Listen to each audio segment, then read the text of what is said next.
conquête de la souveraineté passe avant tout par l'exploitation des ressources nationales au profit de nos populations.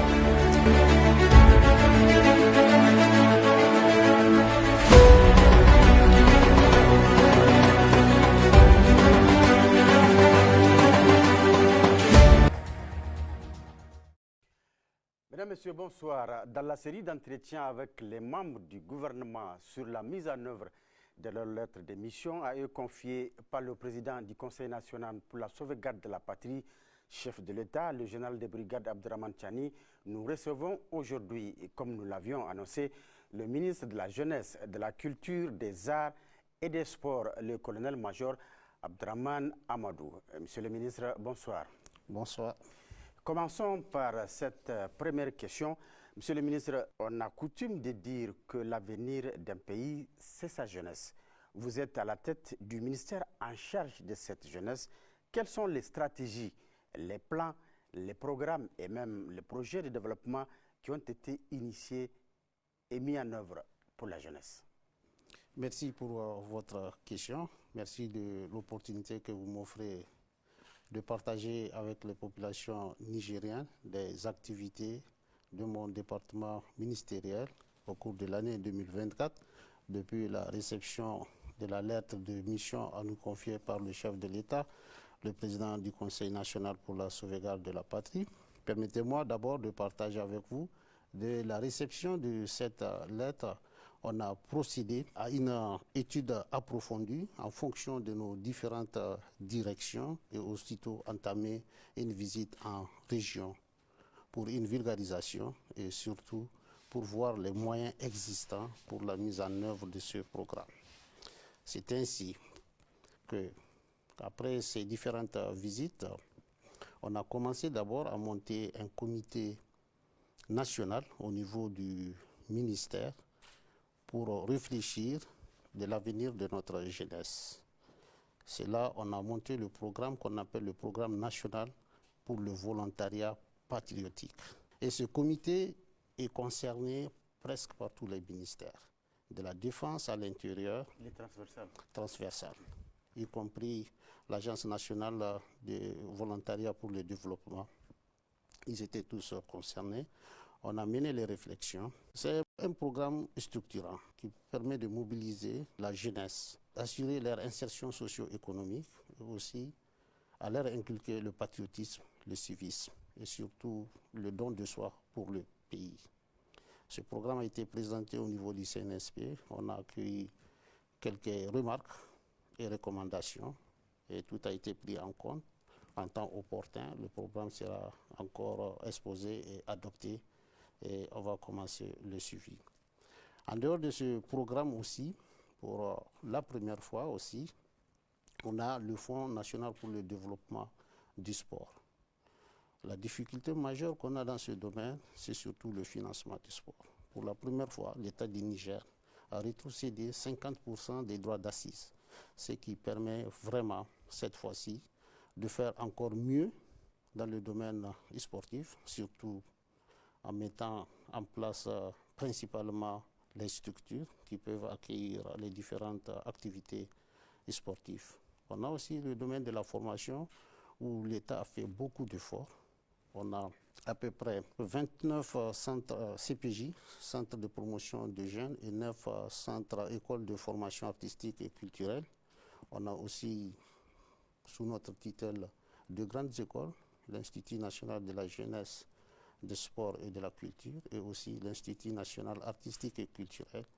On a pour les CPJ et les EFAC, on a presque 4000 apprenants.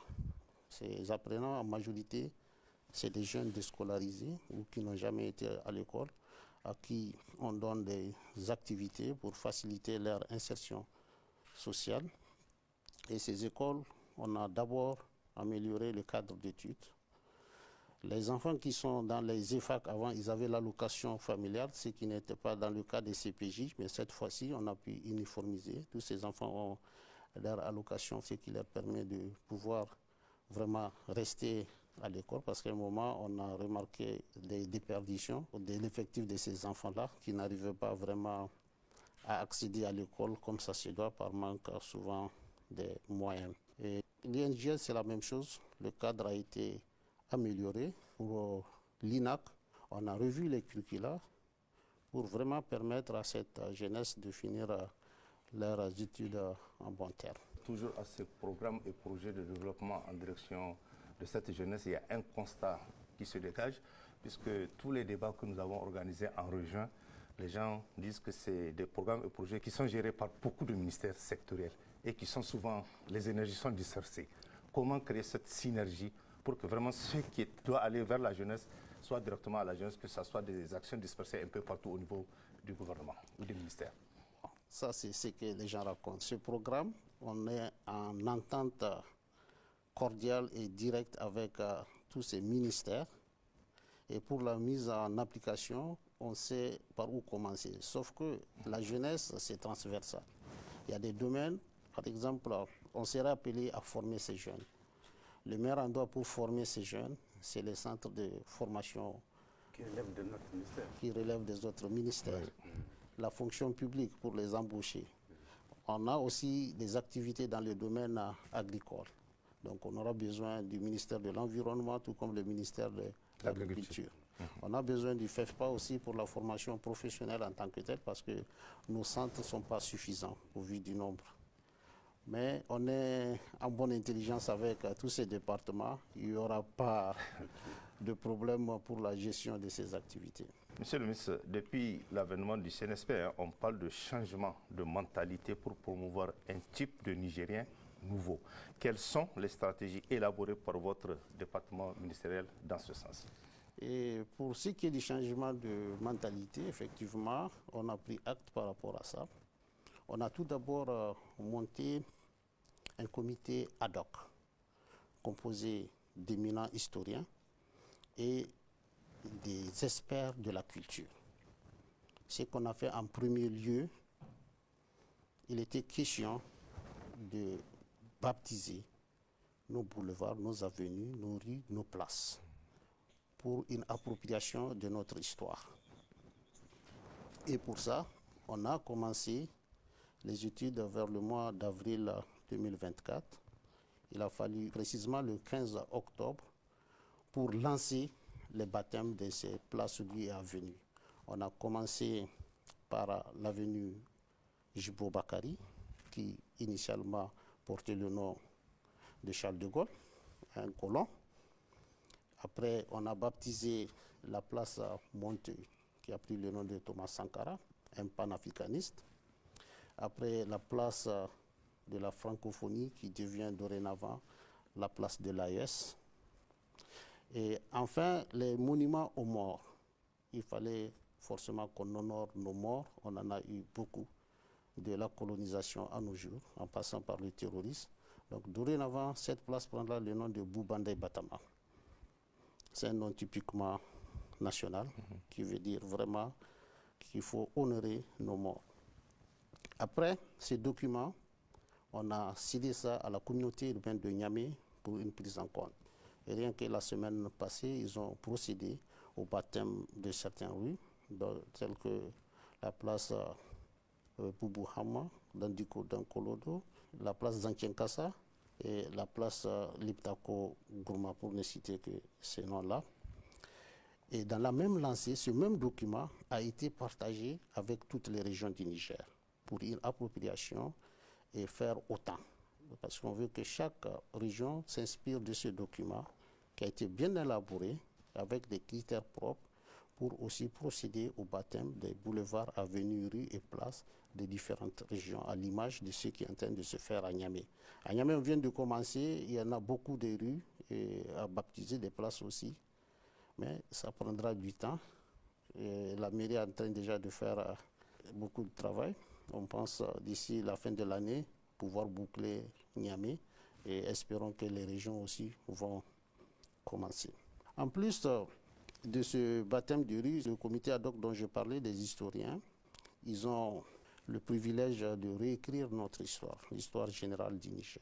Ils sont déjà à pied d'œuvre parce qu'il faut qu'on s'identifie à nous-mêmes et non à quelqu'un. Il n'est plus question d'abandonner nos réalités au profit d'autres réalités qui ne reflètent pas notre réalité. Justement, par rapport à ce comité chargé de réécrire notre histoire, où est-ce qu'il en est à quelques mois de travaux après? Vous savez, je dirais que les choses avancent normalement. C'est parce qu'il faut revisiter tout ce qu'on a. Et Dieu merci, on a d'éminents historiens, chercheurs qui ont déjà écrit beaucoup sur l'histoire nigérienne. Mais il va falloir passer tout ça là en peigne fin et approfondir les recherches. Aller aussi loin que possible. Parce que, comme vous le savez, le Niger ne date pas d'aujourd'hui. On est une très très vieille civilisation. Donc ça prendra forcément du temps, mais d'ores et déjà, ils sont en train de faire la collecte et contacter toute personne, spécialiste ou historien qui peut apporter du sien pour ces travaux-là. Oui, effectivement, c'est un travail qui s'inscrit dans la durée. Monsieur le ministre, avant les événements du 26 juillet 2023, la question de l'unité nationale et de la cohésion sociale a été mise à rude épreuve. Qu'est-ce qui est fait au niveau de votre département ministériel pour renforcer cette cohésion sociale et l'unité nationale dans le pays?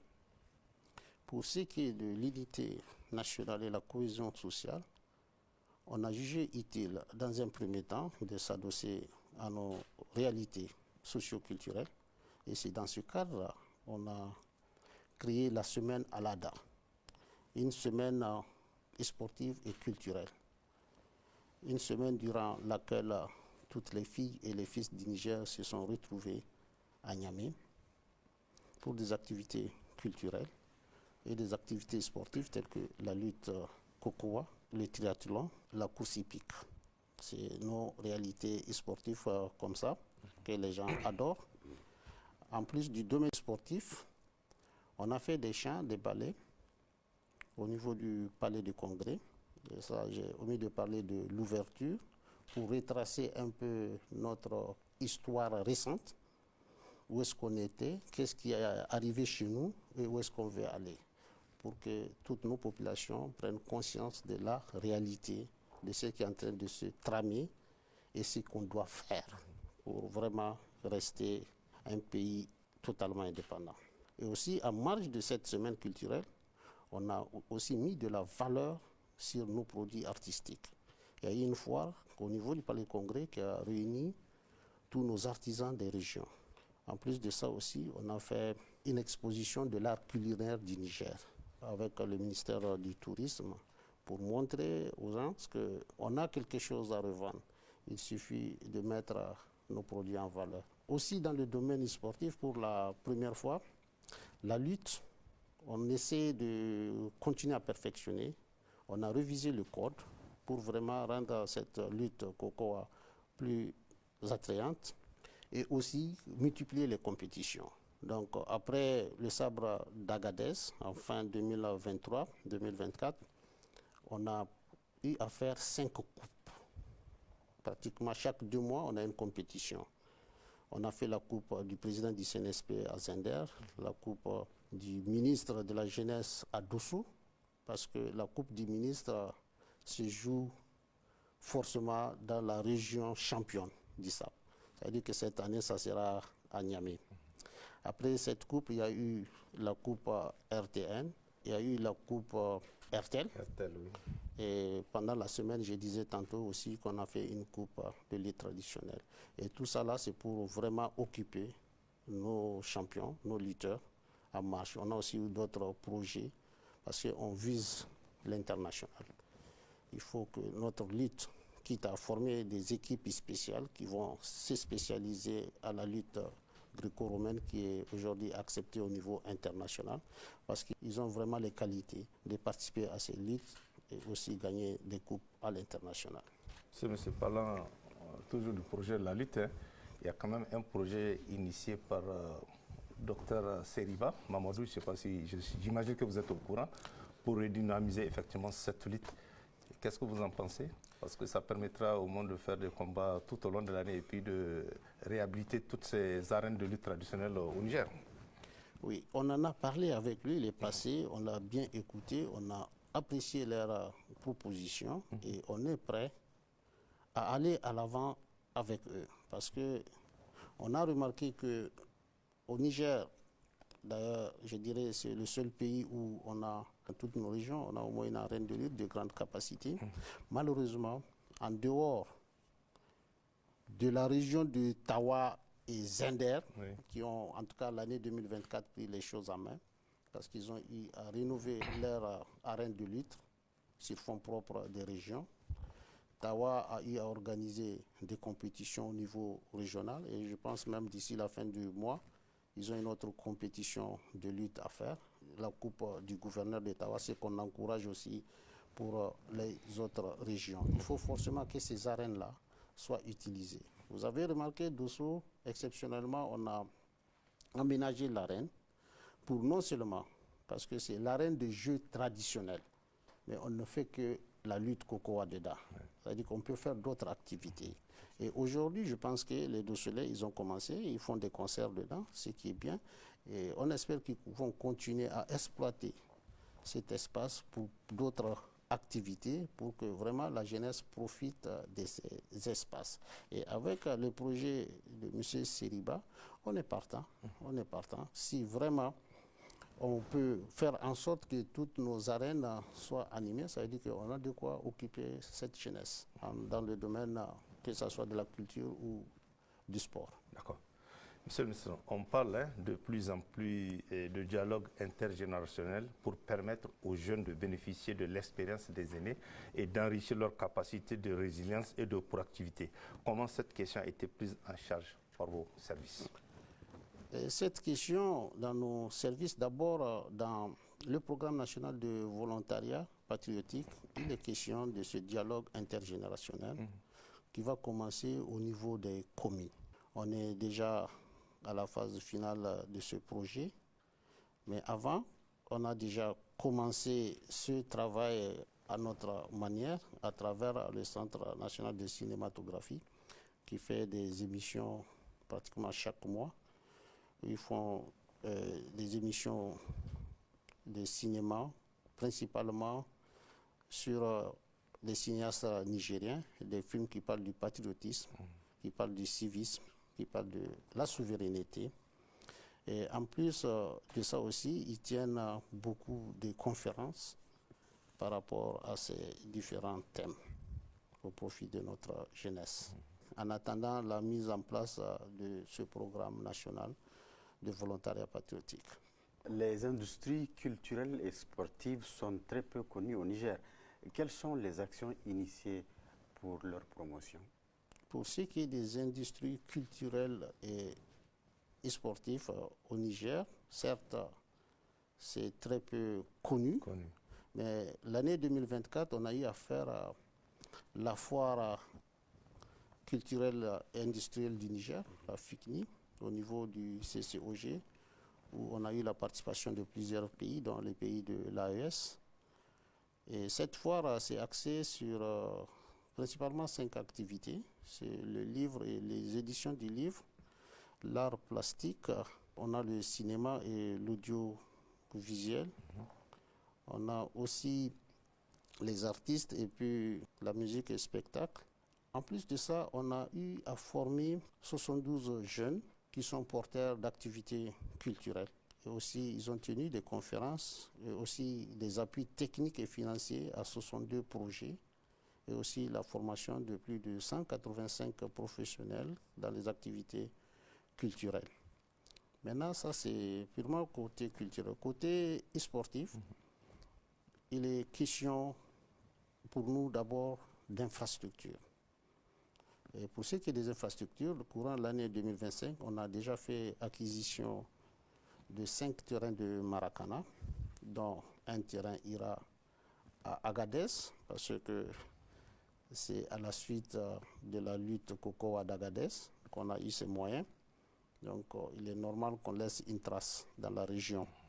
Et les 4 autres terrains seront installés à Niamey. D'ores et déjà, on a commencé l'installation d'un terrain au niveau de la francophonie. On va créer un centre sportif là-bas avec le soutien de l'Agence de modernisation des villes de Niamey. Actuellement, les travaux sont en cours. On a choisi de réhabiliter l'arène de lutte de Niamey. Cette arène de lutte n'est pas seulement destinée à la lutte. Il y avait des terrains annexes qui servaient au handball, au volleyball, au basketball, dont l'endroit spécifique où se trouve l'AFN, l'Association des femmes du Niger. Il est question de récupérer ces espaces. On a promis aux femmes du Niger un espace pour eux, spécialement pour le sport. Donc l'endroit là, c'est là aménagé aussi qui va voir l'installation d'un terrain de Maracana et un terrain omnisport, basket, volley, hand, en plus des salles qui seront aménagées pour le sport dédié aux femmes. L'autre terrain, on a rétrocédé ça à l'armée. C'est en train d'être installé au niveau de Gamkali pour que la jeunesse de ces quartiers aussi puisse avoir un endroit pour faire du sport. En plus de ça aussi, on nourrit, comme je le disais, on a à peu près nos apprenants dans nos écoles, presque 4000. Et ces enfants, on a constaté souvent à la sortie d'école, ce n'est pas aussi facile que ça. On est en train d'envisager comment les récupérer à travers la création de ces industries sportives et culturelles. Et sportives, par exemple, ces terrains-là, on a déjà initié une demande pour qu'on nous facilite la création d'une agence de gestion de ces infrastructures. Parce que normalement, on n'a pas le droit de générer des sous, mais il faut bien un moyen pour que ces installations qui vont coûter cher puissent se prendre en charge. Mais pour ça, il va falloir avoir une rencontre avec le ministère de l'Intérieur pour voir comment mettre en place cette agence ou bien l'office qui va gérer ces infrastructures. En plus, on a aussi le projet d'une industrie sportive. Parce qu'aujourd'hui, il est temps qu'on puisse produire nos équipements et je dirais même nos matériels sportifs sur place. Oui. On en a les moyens. Côté culture aussi, c'est là où, par exemple, pour ceux qui ont de l'équipement sportif, principalement c'est la couture. On a des jeunes qui sont dans ce domaine. Ces jeunes-là pourront être récupérés et avec une formation en plus professionnelle, plus poussée, et pourront servir dans ce genre d'industrie. Côté chaussures, on a aussi des jeunes dynamiques qui sont dans le domaine de la confection des chaussures de tout type sur place ici à Niamey. On a déjà pris attache avec eux. On verra à l'avenir comment les utiliser aussi pour les équipements, chaussures spécialement sportifs. C'est les projets qu'on nourrit dans ce domaine. D'accord. Monsieur le ministre, sans doute, les arts constituent le parent pauvre de votre portefeuille ministériel. Pouvez-vous nous dire qu'est-ce qui est fait pour changer cette situation et faire des arts un pilier de notre développement socio-économique? Dans la même lancée, comment faire pour que les artistes vivent vraiment de leur activité? La même question est valable pour les sportifs et les acteurs culturels qui souvent on voit quelques années après dans quel état ils se trouvent, et ce qui n'est pas normal. Les arts ne sont pas parents pauvres, ça c'est vous qui le dites. Parce que chez nous, tous les volets concernant notre ministère est considéré au même pied d'égalité. Pour ce qui est de l'art, actuellement, on se concentre beaucoup sur l'acquisition du matériel et la formation. Si vous avez remarqué, au niveau de la lutte coco à Dosso 2024, les médailles sont confectionnées au Niger. On a utilisé nos artisans. On a aussi demandé l'aide des jeunes qui sont à Sadoré, des jeunes de Annecy, qui ont aidé nos artisans à perfectionner leur travail. Et à la fin, on a eu un résultat très satisfaisant. Donc dorénavant, il n'est plus question d'acheter des médailles à l'extérieur du Niger. On peut le faire, on va le faire, et on va utiliser nos produits. C'est la même chose que la coupe qu'on a donnée.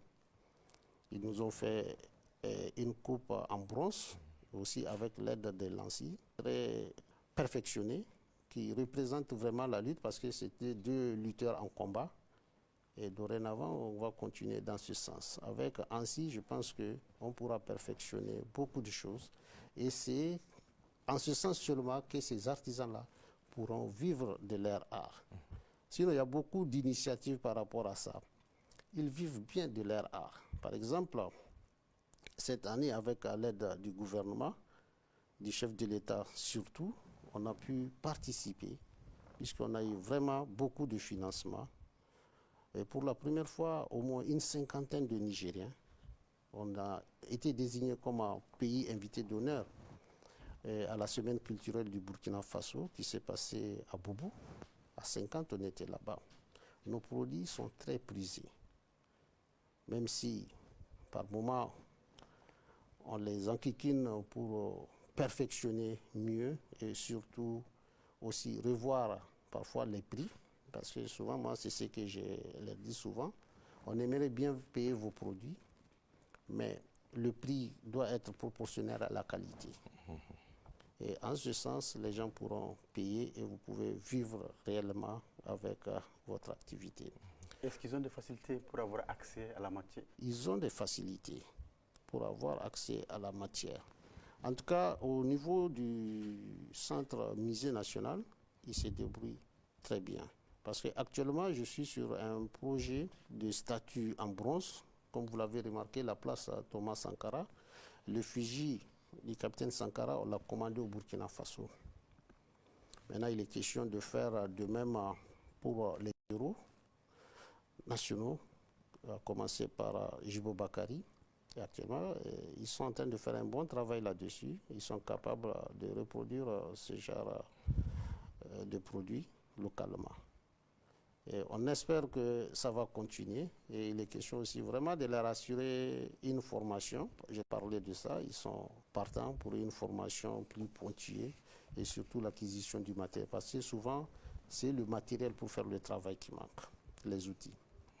Monsieur, je veux profiter, puisque j'ai quand même le ministre des Arts devant moi, pour poser cette question. Plus d'un an après l'avènement du CNSP, côté vestimentaire, on n'a pas encore vu la marque de Laboussani ou Zantiagassa. Qu'est-ce qui se passe? Parce qu'à l'image de Faso d'Anfani, à l'arrivée de Sankara, on l'a vu. Mais aujourd'hui, jusqu'à on attend. On n'a pas cette marque vestimentaire de Laboussani ou Zantiagassa. Qu'est-ce qui se passe, monsieur le ministre? Et on est là-dessus. On a aussi beaucoup de jeunes qui sont dans le domaine des stylistes, qui peuvent produire. D'accord. Mais à l'image du Burkina Faso, on aurait bien voulu faire la même chose parce qu'il y avait une tenue qui a été choisie. Malheureusement, dans notre cas, on n'a pas une société de textile en marche. Et nous, notre objectif, si on doit faire ce genre de tenue, il faut qu'à 90%, le produit soit payé localement. Donc c'est en attendant la mise en place d'une usine pareille qu'on pourra faire. Sinon, ce n'est pas des modèles de tissus qui manquent au Niger. Il y a des tissus qui sont mondialement reconnus, purement nigériens. Et il y a des couples. D'ailleurs, on était habillés dans ces tissus quand on est parti au Burkina Faso. Et on a eu à faire des cadeaux. C'est des tissus qui sont très prisés, les genres terra-terra. Et le tissu typique de d'IFA aussi. Les gens aiment ça, mais nous, notre souhait, qu'on soit capable de fabriquer ça ici. Pendant la semaine culturelle, j'ai visité les artistes au Palais de Congrès, ceux qui font le tissage. J'ai posé la question sur leur capacité de production. Je dis par exemple, je veux plus de 2000 pagnes. Ils disent, c'est pas possible. Ah oui. Ils n'ont pas cette capacité. On ne produit pas du coton au Niger. Bon, on a arrêté de produire du coton. Donc tout ça, il faut qu'on revienne à ça. Parce que souvent, il faut avoir la matière première soi-même. Et ça faciliterait le reste. On va encourager les gens dans ce sens. On cherche des promoteurs qui voudraient bien créer, en tout cas faire renaître de ces cendres la société nigérienne de textile pour qu'on puisse avoir nos paniers nous-mêmes. Sinon, les couturiers, j'en ai parlé avec certains, ce n'est pas si compliqué, puisqu'on a des modèles typiquement nigériens. Ils vont s'y atteler dès qu'on aura la matière d'œuvre, le reste suivra, Inch'Allah.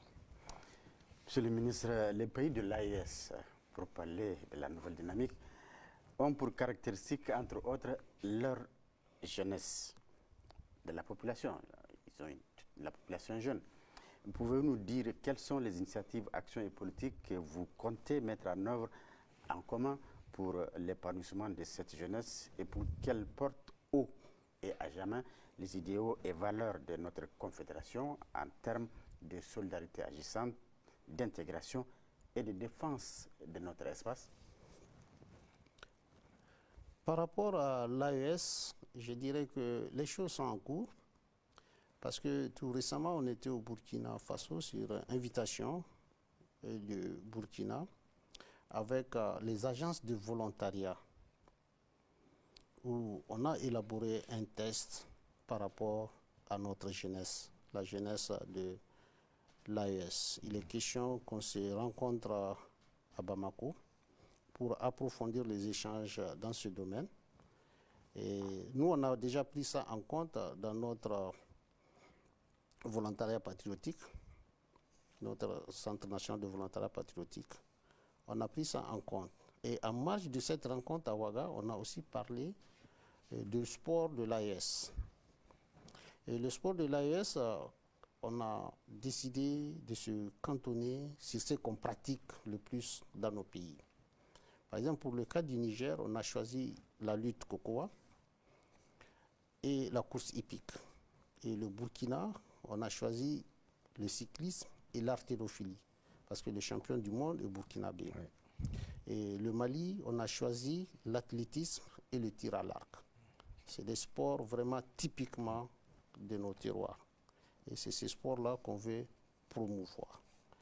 En dehors de ce sport, on a aussi les sports de combat. Puisque là, quand même, le Niger est reconnu internationalement. On est quand même champion d'Afrique en taekwondo. Et tout récemment, on a une médaille d'or en judo au Maroc. Et en sambo aussi, on est bon. Par rapport à ce sport, on a déjà organisé une compétition AES au Mali avec la fédération Russie. Le Niger était classé 2e.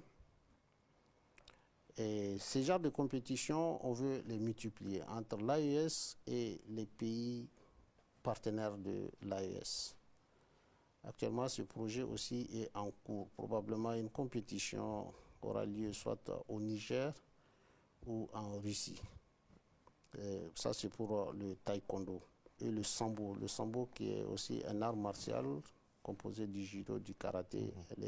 L'art martial est d'origine russe.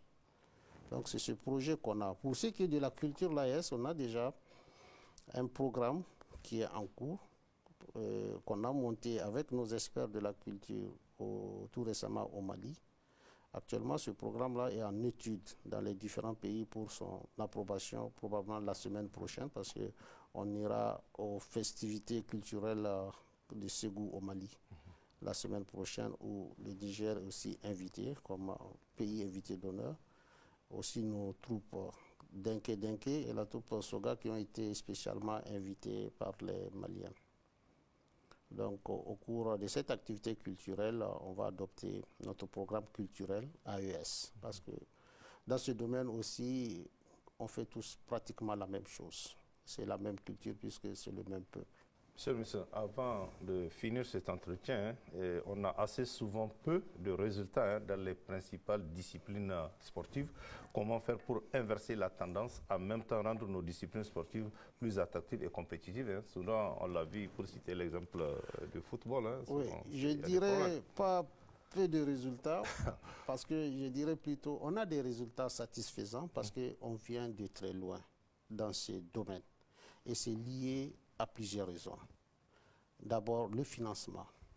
Je viens de dire que cette fois-ci, l'État a décidé vraiment d'accompagner dans ce domaine et on espère avoir des résultats. Mais d'ores et déjà, des dispositions sont prises avec la FENIFOOT. Si vous avez visité le centre, vous verrez qu'il y a beaucoup de gens qui s'adonnent au sport. Et on a eu aussi, en 2024, la création de l'Académie de football. Actuellement, on a 60 jeunes de 13 à 15 ans qui sont au niveau de la FENIFOOT, logés, nourris, et ils font leur sport là-bas. Ils vont aussi à l'école. Ces jeunes-là ont été sélectionnés dans toutes les régions du Niger. Et c'est parce que le sport, ça doit commencer à la base. Donc notre espoir, on le fonde sur cette jeunesse qu'on est en train de former dès la base. Et les résultats sont encourageants parce qu'on a vu leur niveau, surtout pendant les compétitions, je pense qu'il y a de l'espoir. Maintenant, c'est à nous, comme je le disais tantôt, on a fait acquisition des terrains, il faut qu'il y ait beaucoup d'infrastructures sportives. Il le faut, parce que c'est ce qui permet non seulement d'occuper la jeunesse, ils vont s'adonner plus au sport et on aura une bonne pépinière pour sélectionner les meilleurs. Ça, c'est en bonne voie. Côté culture, je dirais aussi, c'est la même chose avec toutes les activités qu'on est en train de mener dans ce domaine pour ramener les artistes en scène. Je parlerai du Puy d'Angourmou à Tawa, Oui. qu'on a eu à faire. Et je pense qu'on va avoir une rencontre puisqu'il était question de revoir ce Puy d'Angourmou pour que la jeunesse s'approprie ce Puy d'Angourmou parce qu'il y a un genre musical, la musique urbaine, qui ne fait pas partie du concours Puy d'Angourmou. Peut-être il est temps de voir avec ces jeunes-là comment les inclure dans cette compétition et comment aussi parfaire nos insuffisances dans ce Puy d'Angourmou. Avec l'édition de la Demoula, on peut dire que le festival de la jeunesse est réhabilité? Je dirais que c'est réhabilité parce que même l'année passée, on était pris de coup. C'est pour ça, au lieu de festival, on l'a appelé rétro-festival pour se remémorer de ce qui a marqué vraiment la vie de la majorité des Nigériens pendant le festival. Cette année, on va revenir directement au concours en donnant suffisamment de temps aux différentes régions pour se préparer à ce festival à venir, Inch'Allah. Monsieur le ministre, quel sera votre mot de fin? Et mot de fin, c'est surtout à l'adresse de la jeunesse nigérienne. Il faut qu'ils prennent conscience que l'avenir du Niger, le Niger nouveau, c'est à eux de bâtir ce Niger nouveau et permettre à ce Niger d'être totalement indépendant et souverain. Mesdames, Messieurs, c'est ici que nous mettons un terme donc à cet entretien en espérant que vous avez été suffisamment édifiés sur les différents aspects développés ici par notre invité. Monsieur le ministre, une fois encore, merci. Pour le prochain entretien, nous serons avec le ministre des Transports et de l'Équipement, le colonel-major Salissou Mohamed Salissou. Passez une excellente soirée en compagnie de nos programmes.